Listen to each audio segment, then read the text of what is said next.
You are listening to SPN, the Sports Podcasting Network.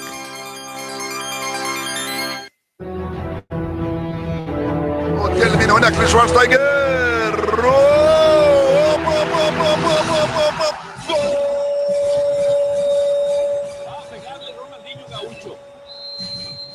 Ya lo hace, pierna derecha, directo al arco, golazo, golazo, golazo.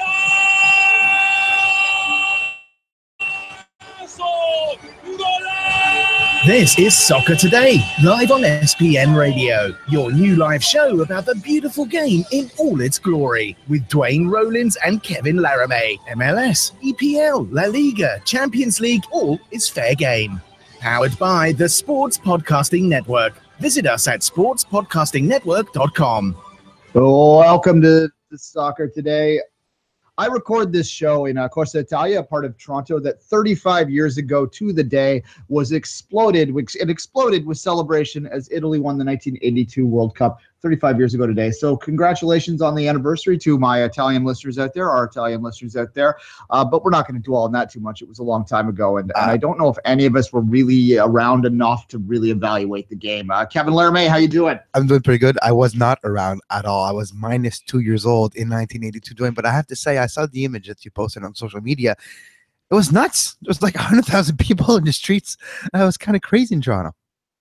Yeah, no, it actually has a cultural significance to this city in the sense that a lot of people point to it as the day that sort of Toronto began to realize that it was changing from the waspy Protestant kind of boring, stale city that, it's still accused of by Montrealers, but nonetheless into something a little more multicultural.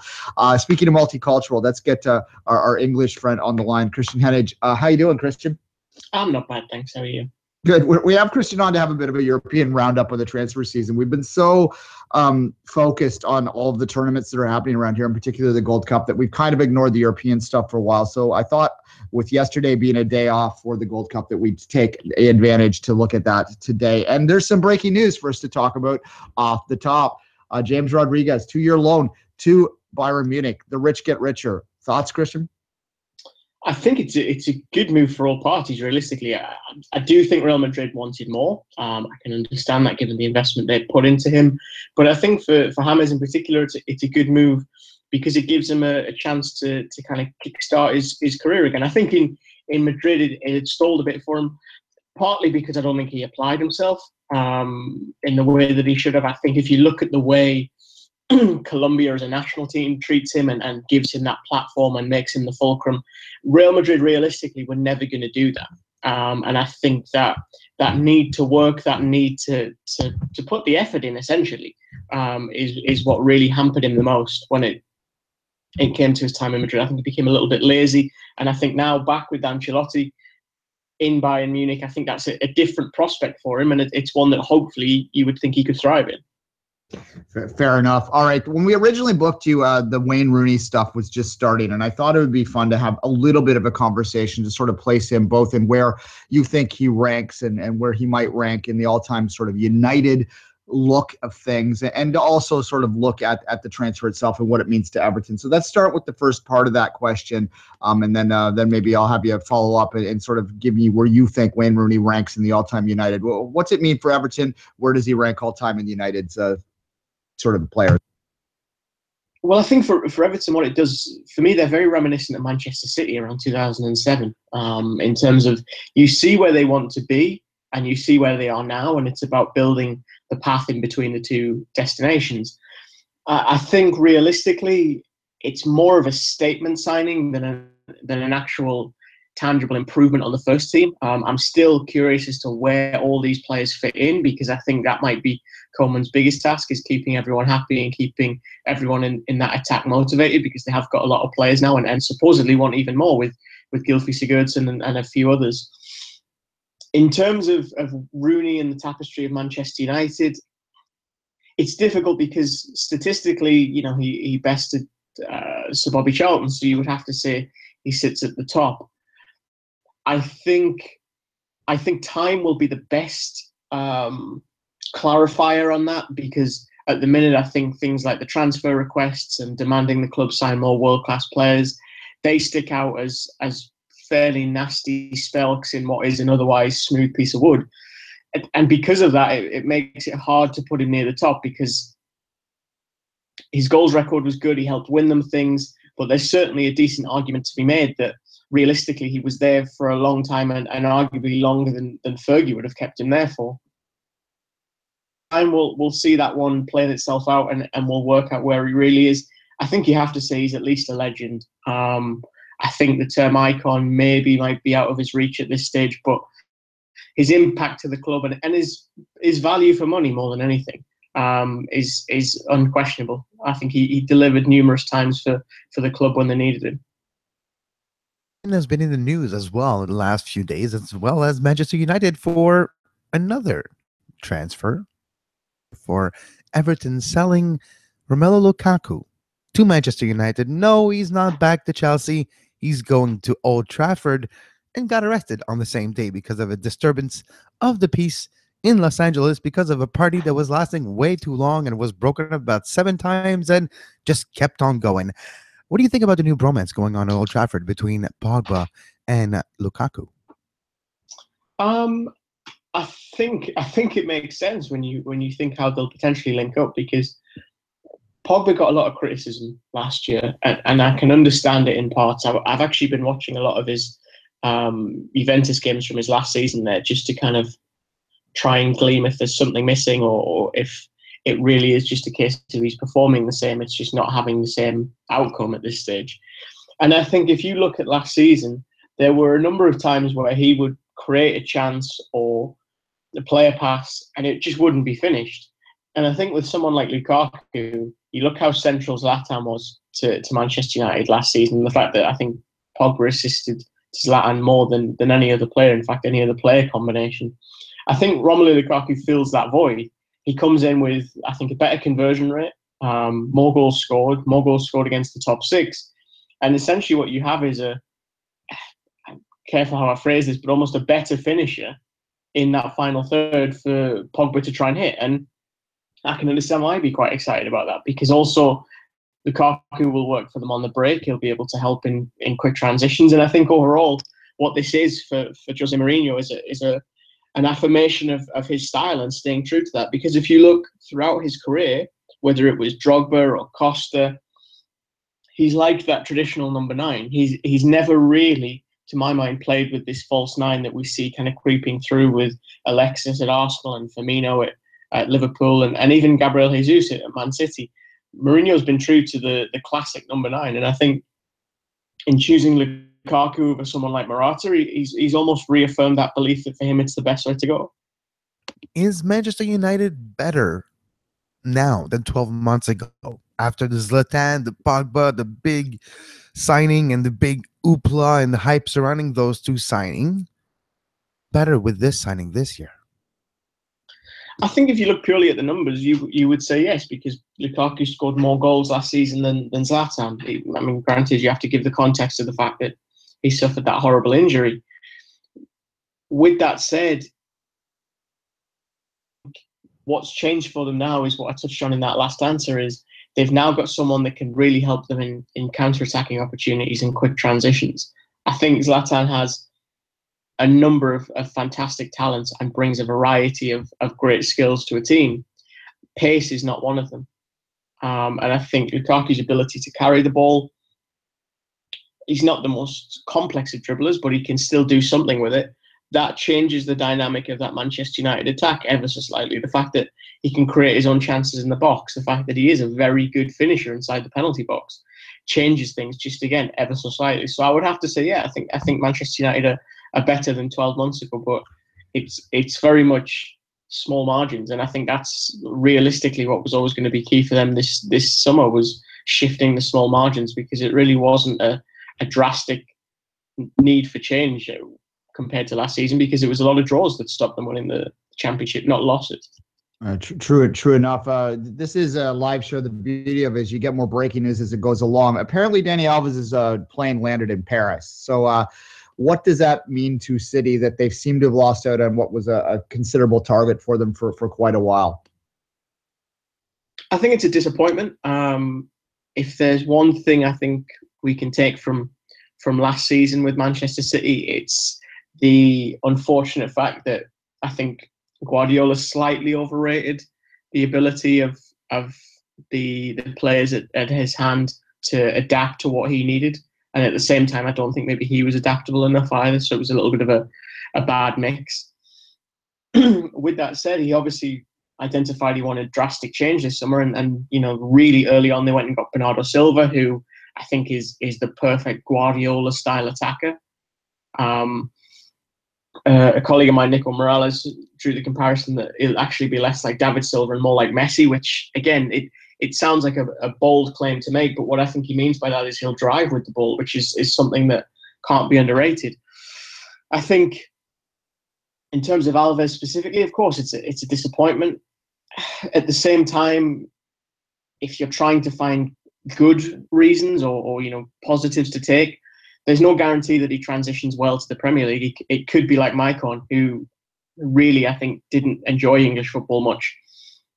And I think what they have to do now is they have to accept that it's gone, it's not coming back, and move forward quickly and efficiently with Kyle Walker or whoever the right back target is that they feel is best for the start. Just in an overall sense, I want to talk about Chelsea for a second and what their close season has sort of looked like so far in your mind. Have the champions done enough to maintain their place at the top of the pecking order right now? Sorry, could you repeat that? How's Chelsea been doing in your mind is basically the question. I mean, they've signed Rudiger, who I think is a very good player, is a good fit for that style and what Conte wants to do. He's versatile, he's athletic, and I think he's teachable, which is an underrated aspect for a defender, especially someone that's going to work with Antonio Conte. The fact they missed out on Lukaku is interestingly and almost ironically partly Jose Mourinho's fault, because it was his advice not to include a buyback clause to get more money from the initial deal with Everton. I think the fact that Morata's there, you've got Belotti as well. It's not an empty pool of propositions for Chelsea. There are enough forwards in there I think they could sign. And then you also have the fact that Diego Costa is talking about reconciling and being willing to stay.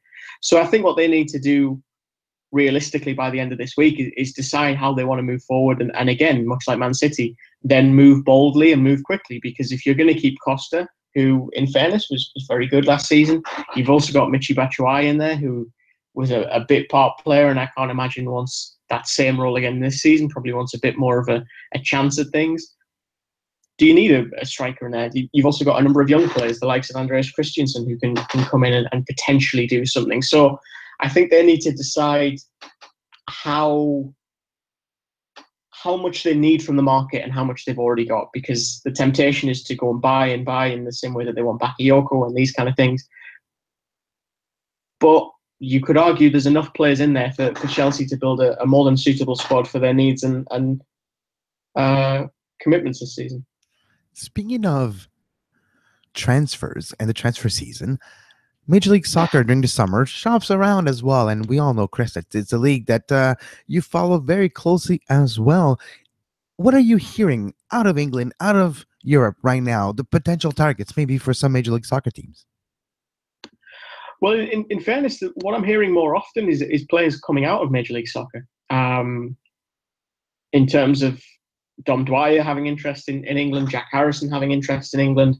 I think that's potentially for me the next step with MLS is not necessarily to buy in talent, but to start to export it and become known as a league that can sell undervalued talent. Because I think if you're looking for the theme of this summer transfer window, it's goodness me, how expensive is this player? They're never worth that much. And when it comes to players coming in, I think MLS clubs are becoming a little bit more nuanced in their approach. You're looking at the fact that, Juan Quintero is a target for a number of clubs. To me, that points to a league that realistically is starting to accept it can shop a little bit higher than before, and that with the right infrastructure in terms of recruitment and scouting, but also the right contacts in the likes of Colombia, you can start to build up a decent profile of a player and get players that maybe didn't work elsewhere but could find a home and settle themselves in MLS. Well, Christian, on that note, just continue that. There's a lot of hype here in recent days, particularly in this country, as you might imagine, with the young 16-year-old Alphonso Davies scoring the first 2,000 player to score in a continental championship final anywhere in the world. Is there any noise about him right there over there, or is he still flying pretty much under the radar? I think that there's noise about him, but it always comes with the caveat that he can't move yet. That unfortunately is the issue with him. He's just so young. I think what a lot of teams, I know Manchester United have watched him a lot because they're not afraid to shop in this market. They obviously bought Ola Sunday from the New York Red Bulls. So I think North America is a market that they're keeping an eye on in terms of players that could fly under the radar. I think what they want to see is just how far he goes in the next 12, 18 months. I spoke to Giles Barnes about him very briefly as a former teammate, and he thinks he's a fantastic talent and has so much more to show than what he's already put forward. But I think even if you look at Canada's game in the Gold Cup the other day, yes, he did have an impact. He got on the score sheet. I think the small warning I would have alongside that was there were some things he didn't do so well. There were chances he had in the first half that he didn't make the most of, passes that could have been better. And it might sound pedantic, it might sound incredibly hypercritical, but I think that's how you keep a realistic expectation, is you evaluate the whole game, not just what makes Sports Centre at the end of the evening. And for me, I think he's got a lot of talent. He plays with a maturity. And I think that's key for him now, is to keep playing, to work with someone like Carl Robinson, who obviously values him, but I think will keep trying to temper expectations. And then just keep him enjoying his football, because I think the second it becomes a profession is when you lose that spark from a young player.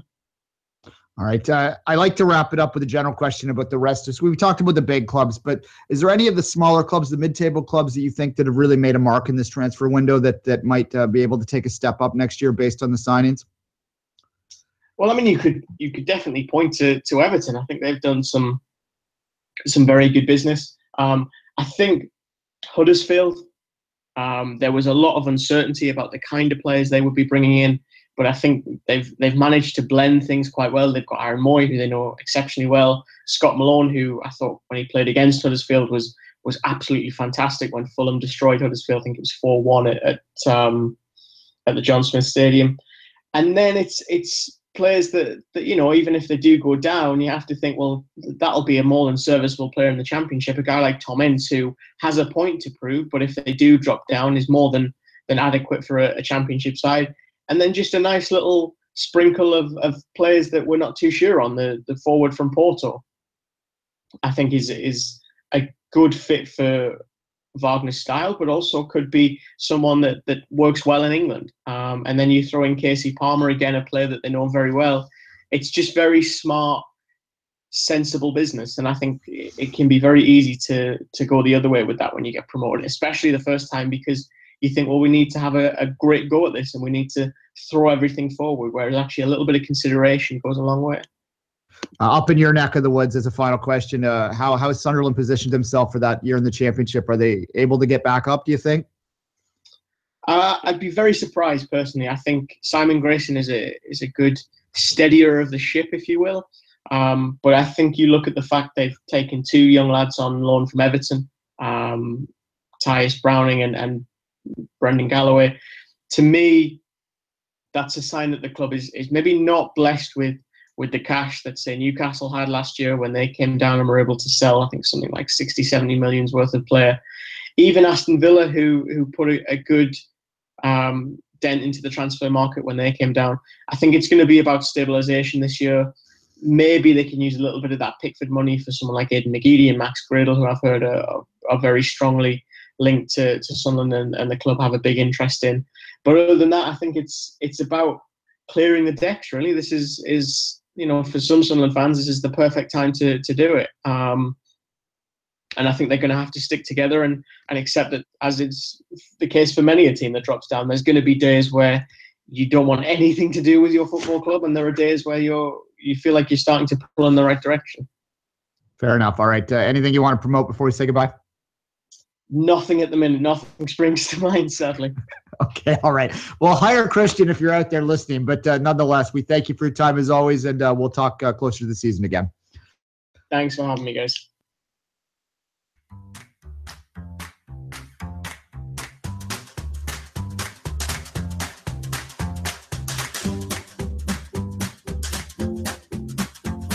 You are listening to Soccer Today, live on SPN Radio.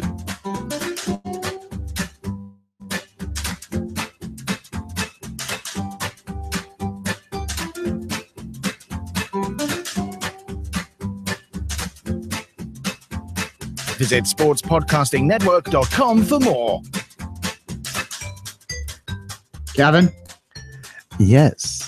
I just like to say good riddance to Danny Alves. I was so sick of that saga. By the time it played out, he was like, am I coming? Am I going? Am I coming? I want this. I want that. You know what? Just go to Paris, dude. It's like kind of where I am. That's my fan talking there. And yeah, and apparently that's where the flight landed. So that's where Alves is going. Maybe he's going to talk transfer. Maybe there's a medical involved. Maybe he's just visiting the Eiffel Tower. That is always a possibility too.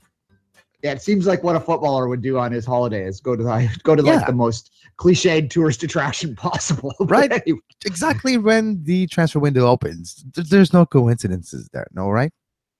Yeah, I'm sure he's never seen the Eiffel Tower either. But anyway, I mean, look, the suggestion was that his family would prefer to be in Paris than Manchester. I mean, I think even as a City fan, we can sort of understand why some people might prefer Paris to Manchester. But yes, I would say yes, of course. Just or we, as the case will be. But well, exactly. Yeah, it would be we. Absolutely. Yeah, there you go. All right. My head though says that it's kind of a missed opportunity because he seems like the player that they might need. But as Christian said, who knows how you settle in there. If you're Paris and you're looking at what Juve did against Barcelona, and your Achilles heel in the Champions League is Barcelona, you're like, you know what? Let's get all this, and maybe this year we're going to be able to score 3 in the first leg, but we'll get the job done in the second. There you go. All right, PSG is always an interesting sort of case, and of course they have to maintain or get their Ligue 1 title back too. We forget that Monaco bit different looking this year. They've been a little rated, but still I think a lot of young talent there. Going to be an interesting season in Ligue 1, and if anyone's out there would like to get more coverage of that, let us know. We tend to focus mostly in England because I think that's my perception is that the Premier League is where most people are interested in outside of MLS. But let us know if you want more coverage of those leagues. Certainly, I'd be up for it, provided I could find the expert to help us with it because there's only so many hours in the day. Before we move into to talk a little bit about Canada, Costa Rica, and the rest of the Gold Cup second round matches, Kevin, anything that you want to say about the European transfer window? Anyone impressed you, or what are your thoughts so far? I'm interested by what Manchester United are doing. It's of course Lukaku and deciding to go to Manchester United instead of going back to Chelsea. And if I was Lukaku, I'd probably done the same thing, knowing how they handled my days at Chelsea before. Like, yeah, why would I go back? You sold me, guys. You sold me. You loaned me and you sold me. Why would I go back? And you had me for free, and now you would have to pay 90 million. Exactly. So United decided to take the plunge and get Lukaku. So at James Rodriguez on that situation, seems like he never really lived up to his performance in the 2014 World Cup in the club perspective after his transfer to Real Madrid. And there's a big difference when you're the big guy in a smaller, when you're the big fish in a smaller pond. You get what you want. You get that service. You get the ball. When you're just another player at Real Madrid, makes a big difference. And I think James Rodriguez wanted to be maybe that big fish once again. Yeah, no, precisely. Look, Real Madrid, it's hard to, this is always the dilemma for any good player, any great player going to Real Madrid. Like, yeah, forget good, great.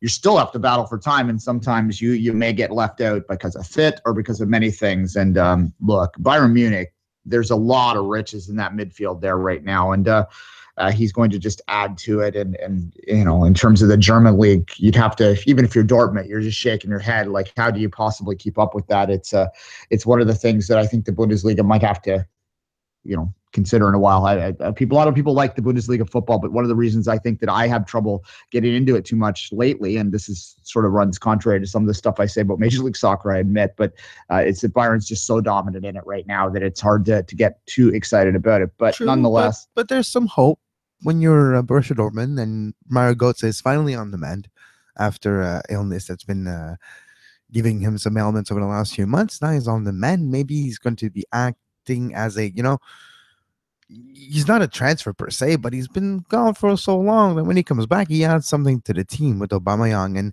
the rest of what they might be getting in this transfer window. Yeah, you can't compete with the checkbook, but what you can compete is maybe find value, really focus on team perspective. And at certain points during the year, this year, Leipzig gave a run of their money. Yeah, it didn't last, and it was hard to carry that momentum throughout an entire season when you have a club like Munich with the amount of money and resources and roster. But Leipzig and Dortmund at some point during the season really look good, so they have to be hopeful for next year, both of those clubs too. Yeah, and my memory is long enough that I remember when the Bundesliga was very competitive for the championship. When you had Bremen and you had Wolfsburg and you had even Borussia Dortmund and not even, but Borussia Dortmund and all these clubs that sort of stepped up and at the same time Bayern had a bit of a downswing about 10, 15 years ago, and there was a lot of different champions in there. And it seems like a long time ago now though, because Bayern has been so good for so long. All right, Kevin, tonight it's the era of the super club, right? It's the era of the super club. Every league almost now has its own super club or super clubs. And the goal is not just to win your own national championship.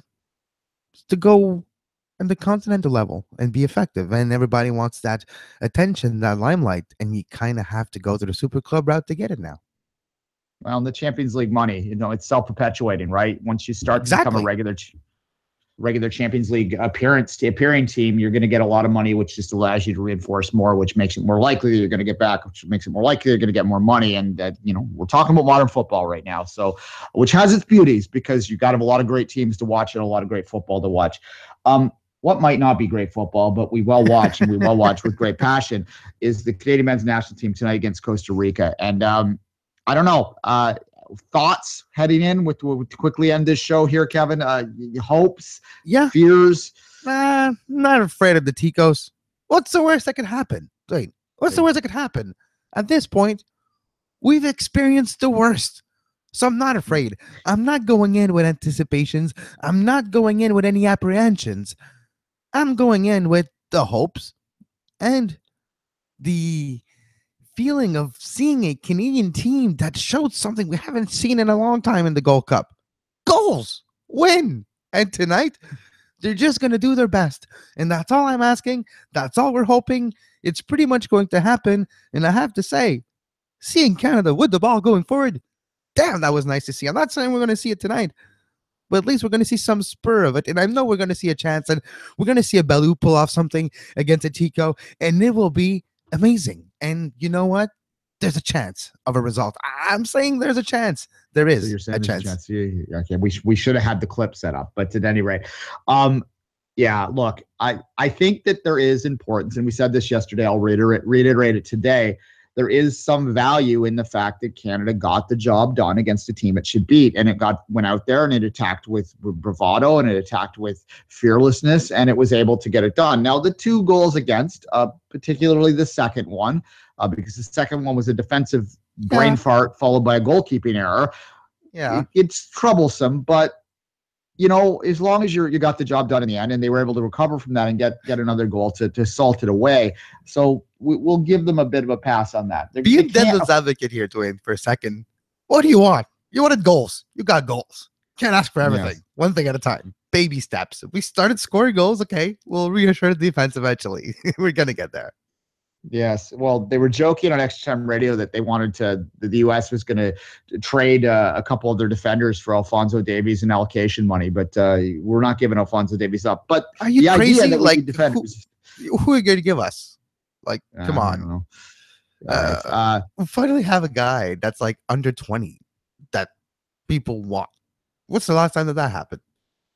The last time that happened, he ended up at England. Manchester United and Bayern Munich and in England. So yeah. Owen. So there you go. Owen. And it was a different kind of player, that player too. And back then, that was the type of player that Canada produced, was a little bit of a glue player, a player that played with a little bit of sandpaper at times and was able to distribute the ball neatly, but not necessarily in an offensively gifted way. Whereas now you're producing these players that seem to have attacking sort of abilities to them. And that's refreshing and something that we'll watch carefully tonight. I'm looking forward to it.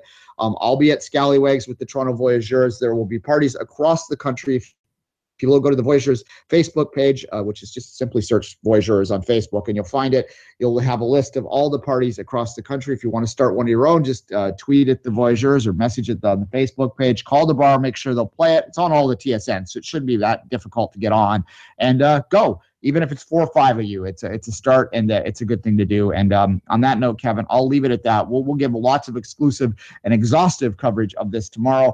Until that time, Kevin, as always, why don't you wrap the show? You can follow Duane on Twitter at 24th Minute and myself at Kev Laramee. Stay tuned to the Sports Podcasting Network this week for more coverage of the Gold Cup, as well as the international transfer window has opened. Will your MLS team get a new player? Will your team lose a player, gain a player? What's happening? What are the latest breaking news? You can get them on Soccer Today. Every day, Monday to Friday, 10 a.m. And as always, until next time, I'm Kevin Laramee, and have a great soccer. You were listening to SPN, the Sports Podcasting Network. Visit us, sportspodcastingnetwork.com.